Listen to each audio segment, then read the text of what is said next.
wines, then for a certainty P.J.T. was pretty jolly too. Externally, Mr. Grewgious showed no signs of being mellowed by these glowing vintages. Instead of his drinking them, they might have been poured over him in his highly dried snuff form and run to waste, for any lights and shades they caused to flicker over his face.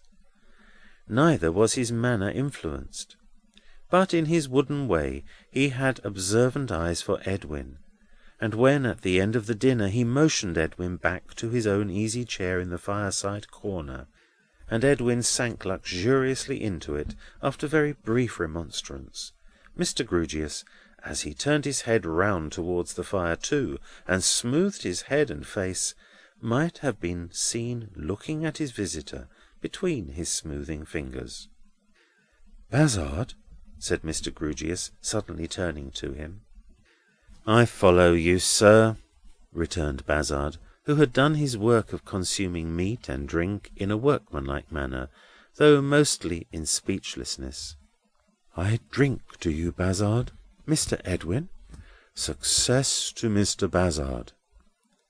"Success to Mr. Bazzard," echoed Edwin, with a totally unfounded appearance of enthusiasm, and with the unspoken addition, "What in, I wonder?" "And may," pursued Mr. Grewgious, "I am not at liberty to be definite, may, my conversational powers are so very limited that I know I shall not come well out of this, may, it ought to be put imaginatively, but I have no imagination, may, the thorn of anxiety is as nearly the mark as I am likely to get, may it come out at last." Mr. Bazzard, with a frowning smile at the fire, put a hand into his tangled locks, as if the thorn of anxiety were there, then into his waistcoat, as if it were there, then into his pockets, as if it were there. In all these movements he was closely followed by the eyes of Edwin, as if that young gentleman expected to see the thorn in action. It was not produced, however, and Mr. Bazzard merely said, "I follow you, sir, and I thank you." "I am going," said Mr. Grewgious, jingling his glass on the table with one hand, and bending aside under cover of the other to whisper to Edwin, "to drink to my ward. But I put Bazzard first. He mightn't like it else." This was said with a mysterious wink, or what would have been a wink if, in Mr. Grewgious's hands, it could have been quick enough. So Edwin winked responsively, without the least idea what he meant by doing so. "And now," said Mr. Grewgious, "I devote a bumper to the fair and fascinating Miss Rosa. Bazzard, the fair and fascinating Miss Rosa." "I follow you, sir," said Bazzard, "and I pledge you." "And so do I," said Edwin. "Lord bless me!" cried Mr. Grewgious, breaking the blank silence which of course ensued, though why these pauses should come upon us when we have performed any small social rite, not directly inducive of self-examination or mental despondency, who can tell? "I am a particularly angular man, and I fancy, if I may use the word, not having a morsel of fancy, that I could draw the picture of a true lover's state of mind to-night." "Let us follow you, sir," said Bazzard, "and have the picture." "Mr. Edwin will correct it where it's wrong," resumed Mr. Grewgious, "and will throw in a few touches from the life. I dare say it is wrong in many particulars, and wants many touches from the life. For I was born a chip, and have neither soft sympathies nor soft experiences. Well, I hazard the guess that the true lover's mind is completely permeated by the beloved object of his affections. I hazard the guess that, her dear name is precious to him, cannot be heard or repeated without emotion, and is preserved sacred.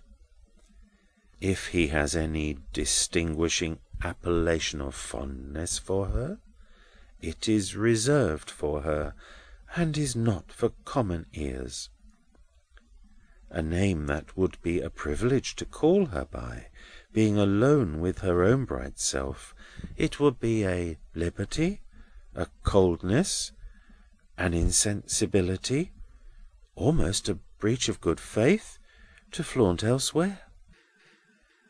It was wonderful to see Mr. Grewgious sitting bolt upright, with his hands on his knees, continuously chopping this discourse out of himself, much as a charity boy with a very good memory might get his catechism said, and evincing no correspondent emotion whatever, unless in a certain occasional little tingling perceptible at the end of his nose.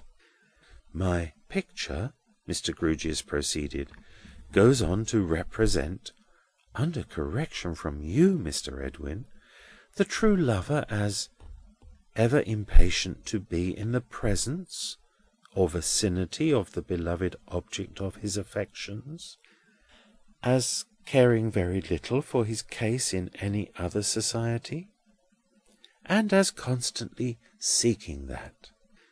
If I was to say seeking that as a bird seeks its nest, I should make an ass of myself, because that would trench upon what I understand to be poetry, and I am so far from trenching upon poetry at any time, that I never, to my knowledge, got within 10,000 miles of it.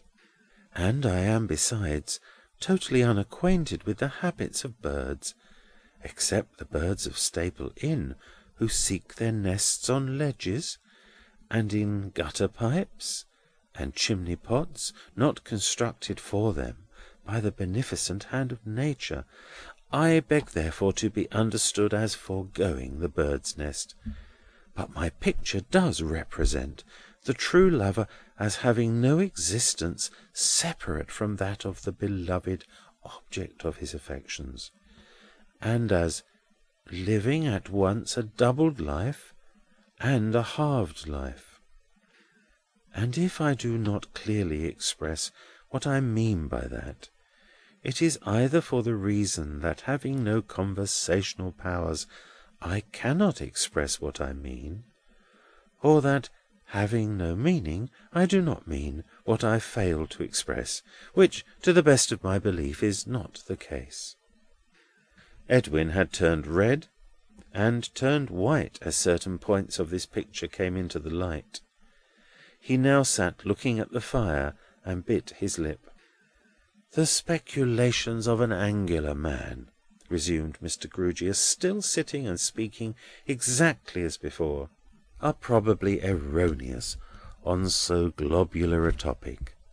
But I figure to myself, subject as before to Mr. Edwin's correction, that there can be no coolness, no lassitude, no doubt, no indifference, no half fire and half smoke state of mind in a real lover. Pray, am I at all near the mark in my picture?"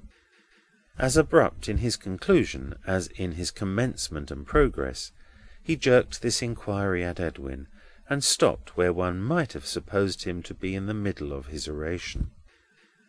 "I should say, sir," stammered Edwin, "as you refer the question to me—" "Yes," said Mr. Grewgious, "I refer it to you as an authority."